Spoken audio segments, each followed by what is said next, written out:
Hello, everyone, and welcome back to Gaming News, where we discuss all kinds of topics within the gaming industry. And today we have a couple of different things to cover, so we're just going to hop straight in so that we can get through this quickly and hopefully be left with a sense of understanding more about what has been going on lately. So, without further ado, let us get started.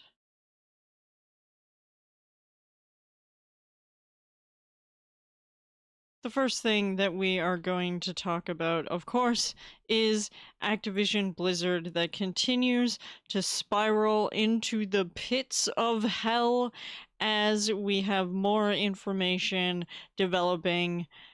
I mean, I just have to say that many of us have seen things like this progress well before any of this stuff happened. And the fact that I had said getting rid of one or two bad apples is not really going to solve the problem, it's going to take a lot more work to really get to the root of some of these problems. And this is a very good example of what I mean by that. So, I'm just going to show you what I am talking about here.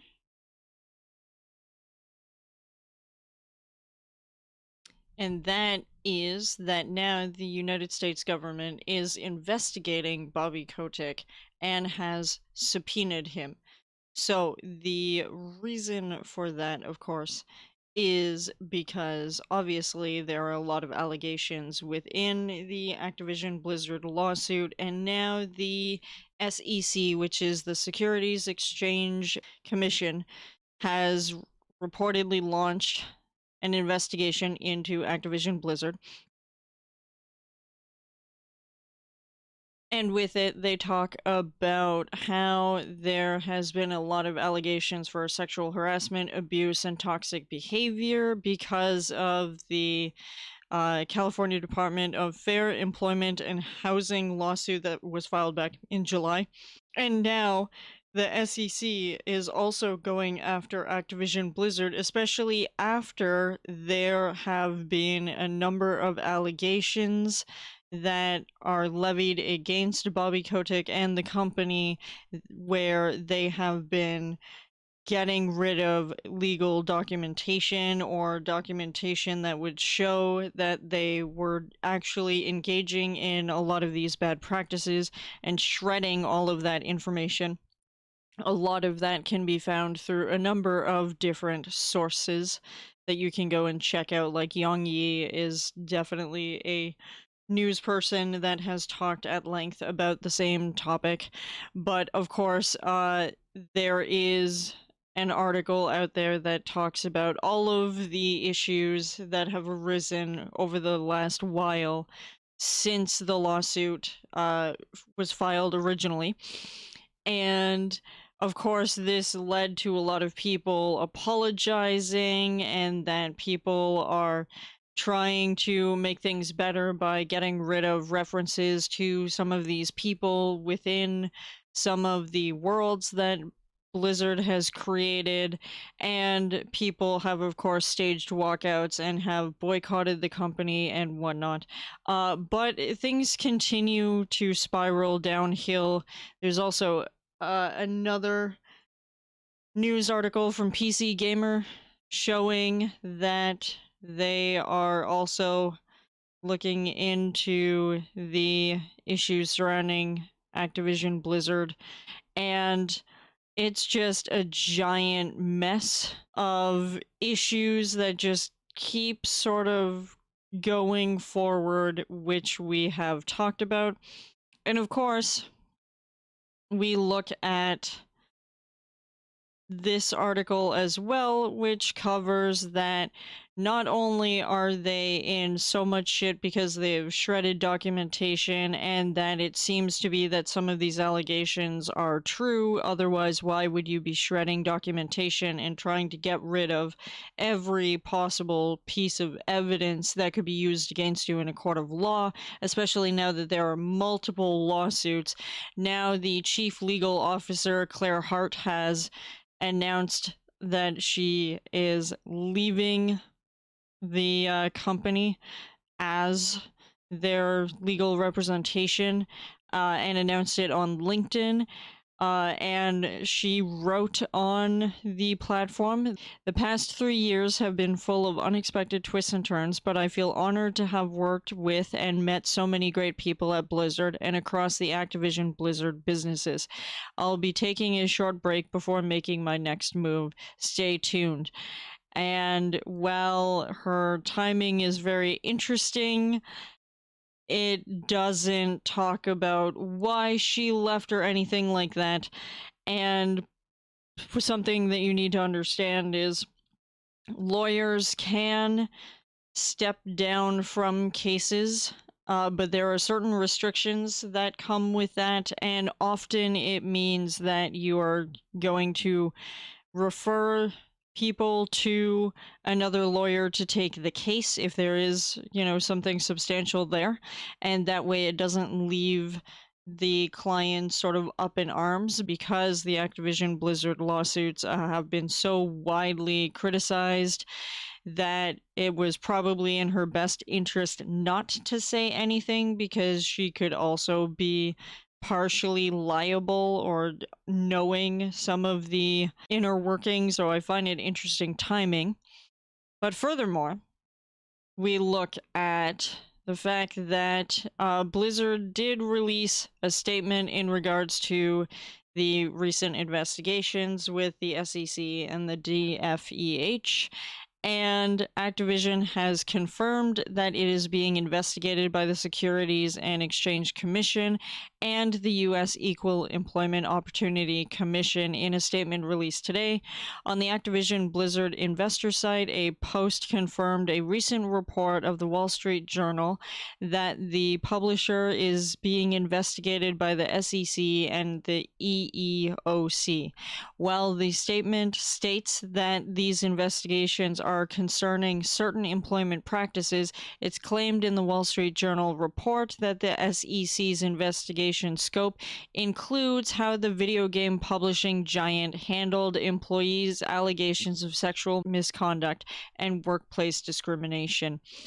The Wall Street Journal report also claims that several Activision executives have been subpoenaed as part of the SEC investigation, including CEO Bobby Kotick. To that end, Activision Blizzard confirmed in this statement that it is complying with a recent subpoena issued to the company and several current and former employees and executives regarding disclosures on employment matters and related issues. And if that doesn't speak volumes about the mess that they have found themselves in, they're also going down on the Overwatch front as well, where the chief for Overwatch 2 leaves Activision Blizzard. So Chaco Sony, the executive producer for Overwatch and development head for Overwatch 2, is leaving developer Blizzard Entertainment. According to Bloomberg, Sony plans to leave at the end of the week, the latest departure in a larger exodus from the publisher following state and federal investigations into alleged sexual harassment and discrimination at the company. A statement given by a Blizzard representative to Polygon regarding Sony's departure doesn't mention the company's ongoing legal battle or internal reckoning. Chaco Sony is leaving Blizzard to take some time off after 5 years of service, the statement reads.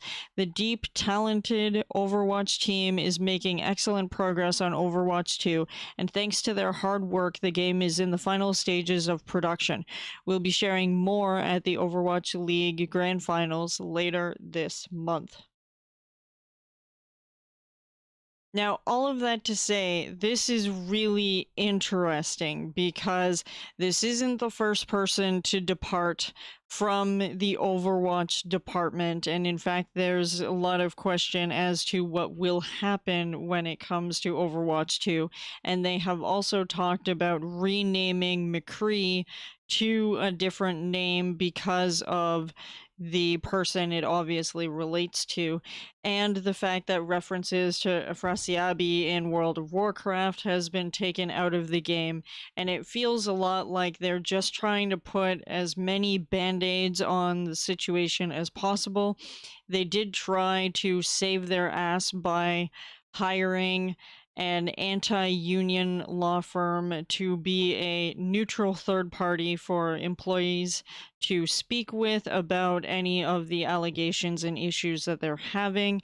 And that, of course, puts the employees into the realm of lawyer client confidentiality agreement, meaning that when the federal government comes in, that technically they're still bound by confidentiality and cannot talk about the case to another lawyer because the other lawyer is obviously technically a competing lawyer, and you are not allowed to give any kind of information to those people or even make it seem like you are giving information to the opposing side, because that will obviously counteract your argument in court. And so it created this very interesting loophole. But on top of that, it makes me very curious as to why the legal representation for Activision Blizzard left.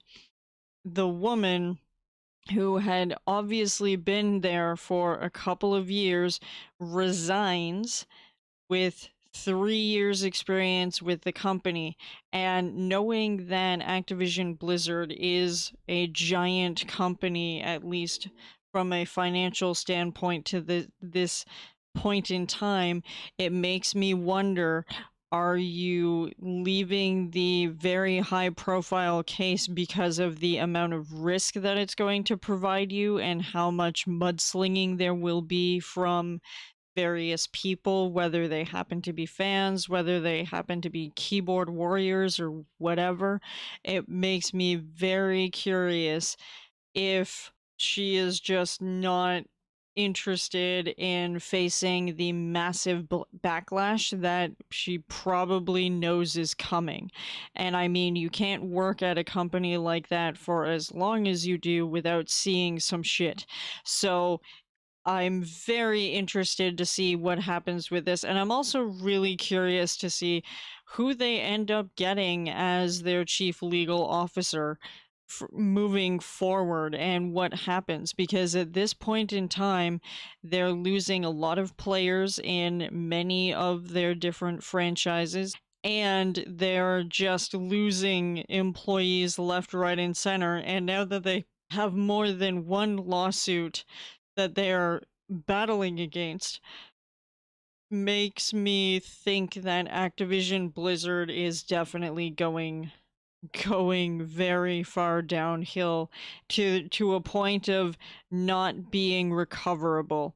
And the people who left Activision Blizzard previously may have done so knowing that there was going to be a massive fallout, and if people were smart, they would have gotten out much sooner. But Bobby Kotick seemed to think that he was untouchable and tried to do everything that he could to protect his assets, to protect his own interests, and not giving a shit about all of the people that he employs, all of the people who have worked their butts off, who are good people, getting screwed over because the executives are assholes and couldn't manage to keep their dicks in their pants. So, that is what I have to say about Activision Blizzard. We'll just have to keep watching the ball roll down the hill as they continue to make missteps, but I'm not holding my breath for any good resolution at the end of the train tunnel here. Activision Blizzard has pretty much screwed themselves, and I can't say that I'm surprised, and I am very, very disappointed in the company and the way that people have been mistreating other people. So, the next thing I would like to talk about is just a quick update on a video game that I absolutely love. It is an MMO, and it's kind of interesting that this would be the thing I would talk about following everything regarding Activision Blizzard, and that is Guild Wars 2.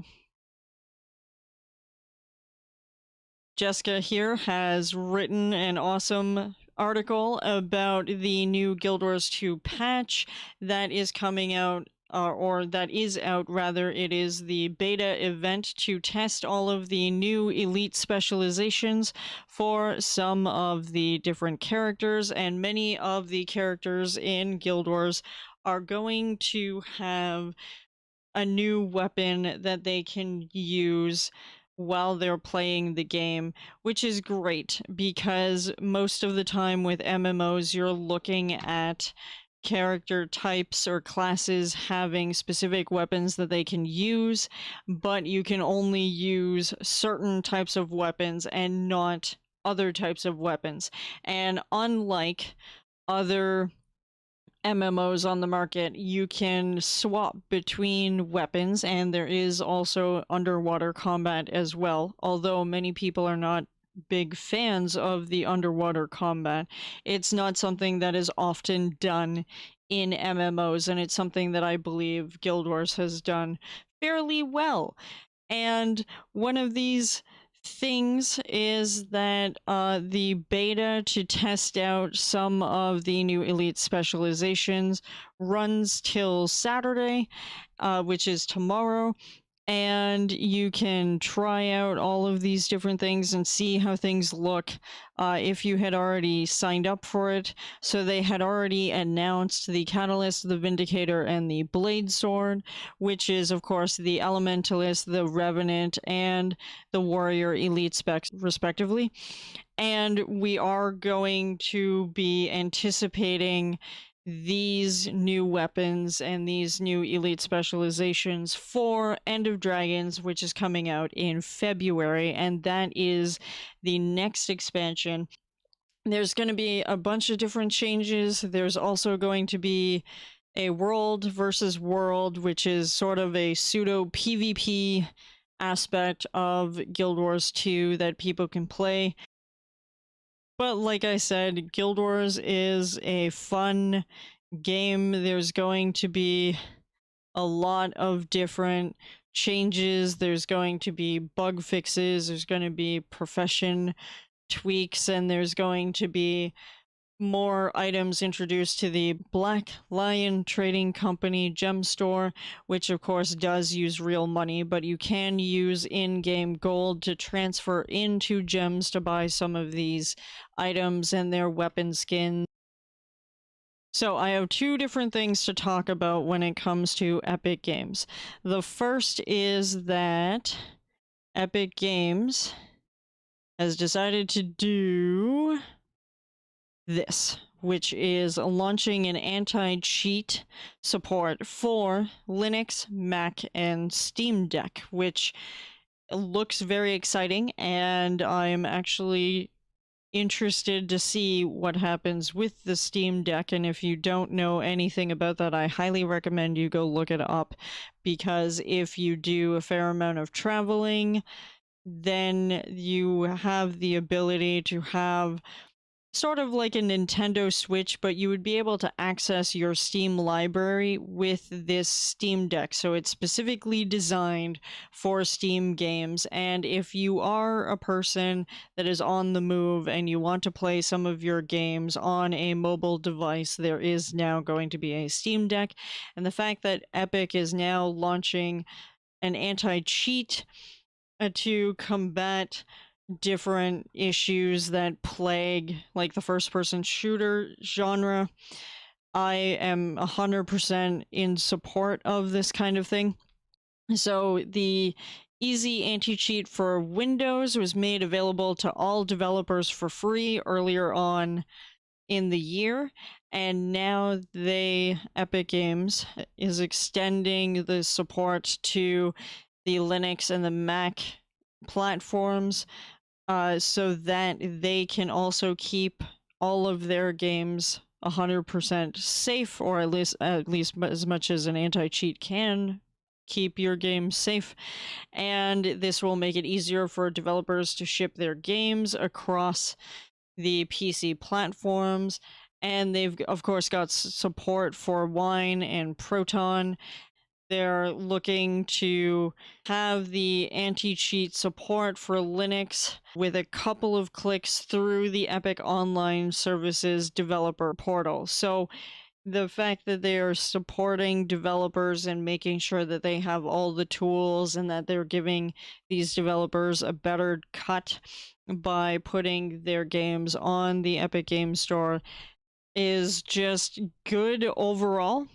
But don't get too excited, because there's also been developments with the Apple and Epic lawsuit that has been going on, which in short is Fortnite was forcibly taken off of the iOS stores because Epic Games felt that it was anti-competitive and monopolistic by taking 30% from developers right off the top, and that there was no option to make in-game purchases through Fortnite without going through the Apple Store, and that there should be other methods of. And of course, they were dealt a huge blow in court and basically lost on many different accounts. And Tim Sweeney actually did address this on the 22nd, saying Apple lied. Apple spent a year telling the world, the court, and the press they'd welcome Epic's return to the App Store if they agreed to play by the same rules as everyone else.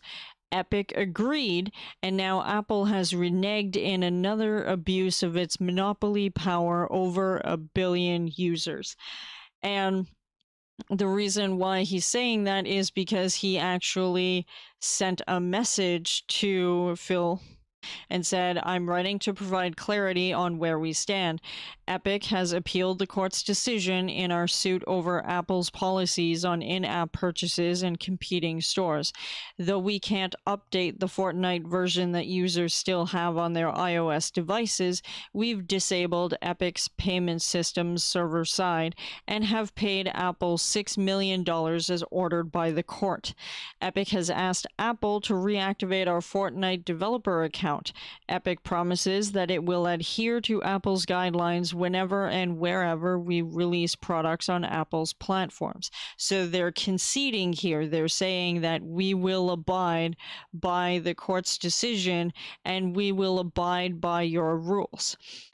He continues on by saying Epic will resubmit Fortnite to the App Store if you adhere to the plain language of the court order and allow apps to include buttons and external links that direct consumers to other purchasing mechanisms without onerous terms or impediments to a good user experience. In that case, our remaining dispute will be about competing stores, and I genuinely believe we could find common ground on the topic if Apple's position were based solely on user security and privacy rather than commercial interests. But it's not all sunshine and rainbows, because of course they responded in kind.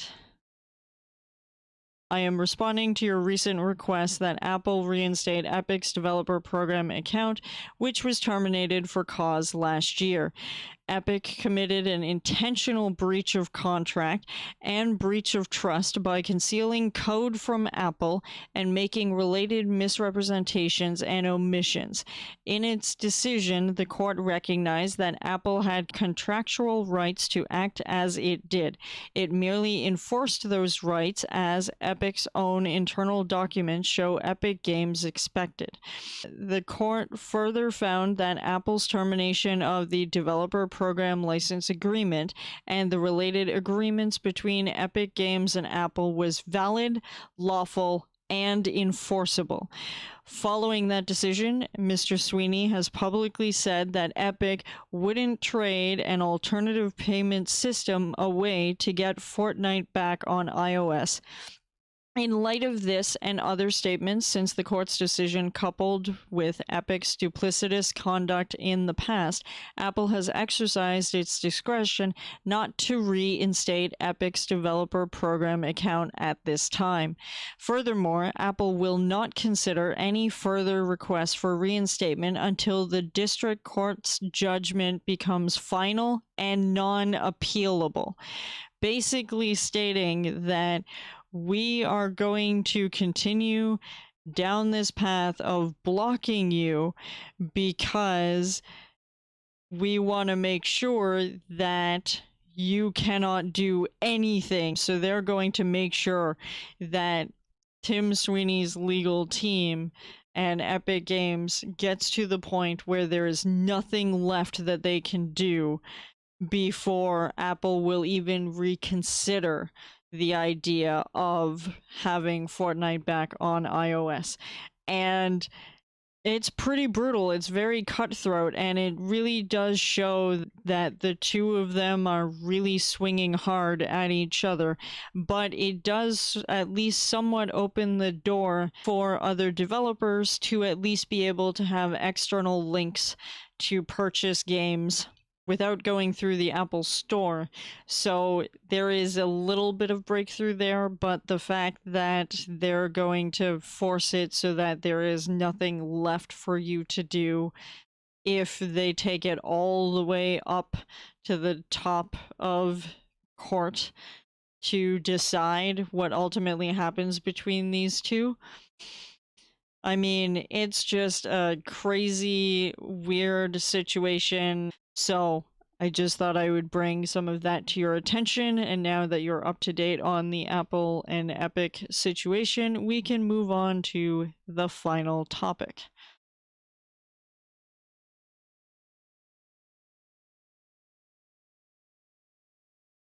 So the last thing that I would like to cover is Discord. Very briefly, Discord has announced that they are partnering with YouTube to integrate video into its chat. Now, this is important because we've already seen the fall of Groovy and RhythmBot, which were popular music bots used in Discord servers to play music directly off of YouTube. Now, how this would happen is they would connect through the API, they would bring that content into Discord, but because of whatever the programming happens to be, it would negate all of the ads that you would normally get if you go straight to YouTube to watch content. And because of that, it's actually breaching the terms of YouTube and the fact that you're not supposed to be downloading or using the content on YouTube without consent and permission of the creator opens up a whole new door to issues, which is why the RhythmBot and the GroovyBot were both shut down, because they were effectively circumventing the ways that YouTube was making money. So now that they are looking at different ways to allow people to listen to music still through Discord, Discord came out with a new feature which they're testing, and it is going to directly integrate into Discord, so you will actually see the video.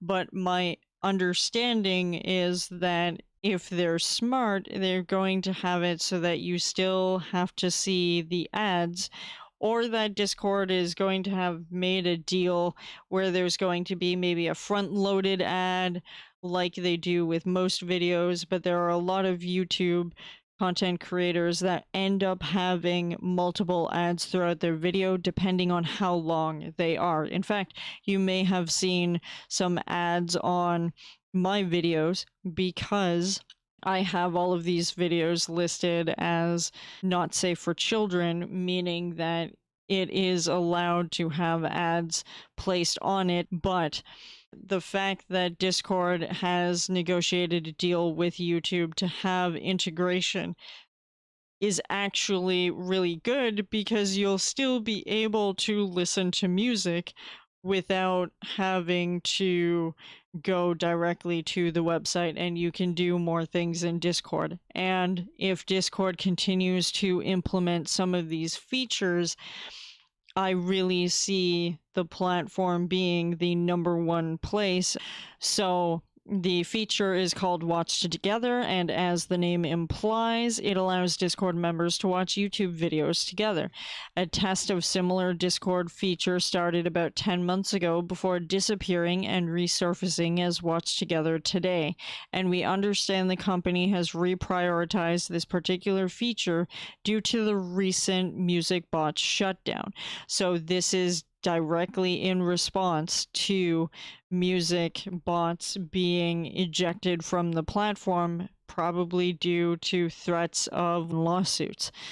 And I know that they were sent cease and desist messages, so that also adds to the fuel. But Watch Together is very similar to the experience of someone broadcasting their screen in Discord, and the button to launch it even appears alongside the video and screen sharing options. It's designed specifically with YouTube in mind, allowing Discord server members to create a playlist of YouTube videos by searching or pasting in YouTube links. You can even toggle a remote button that lets other Discord server members share the ability to control the playback. So everything that Rhythm and Groovy Bot did by allowing you to make a playlist on YouTube and then playing those playlists through Discord, you'll be able to do through this, and to have other users to put in links to YouTube videos is a very good thing. So I am actually excited to see what happens with this new integration and how long we have to wait for it to appear as something that we can do, because I definitely want to test this out. I think it would be awesome to be able to have some of these songs going and maybe doing some fun hangouts with my community by sharing music lists. So I'm also very curious to see what the localization is going to be like, because of course, when you're connected to people across the world, people have access to a variety of different videos that are not available in other countries. And I know that there's a number of US videos that I can't watch as a Canadian, even on YouTube. So the fact that there's going to be this integration, it makes me wonder what is going to happen when you're playing something that is technically not playable in your country because of those localization restrictions. So I'm very excited to see where this goes and what happens, and we're just gonna have to wait to see when this actually launches, because I want to give it a shot. With all of that said, I know it was a lot of stuff to talk about because, of course, Activision Blizzard likes to make my videos much longer than they really need to be, but that you are all caught up on a number of different things that have happened over the week, and of course there was a bunch of other things that I could have talked about, but I knew it would take much longer. So with that, thank you so much for being here and sticking around as part of the Patreon. I do these videos every single week, so definitely share the love, like, subscribe, follow, do all of the great things. You know where to find me. I link them at the bottom of every single one of these videos. And with that, I will see you guys in the next video. You have a great day.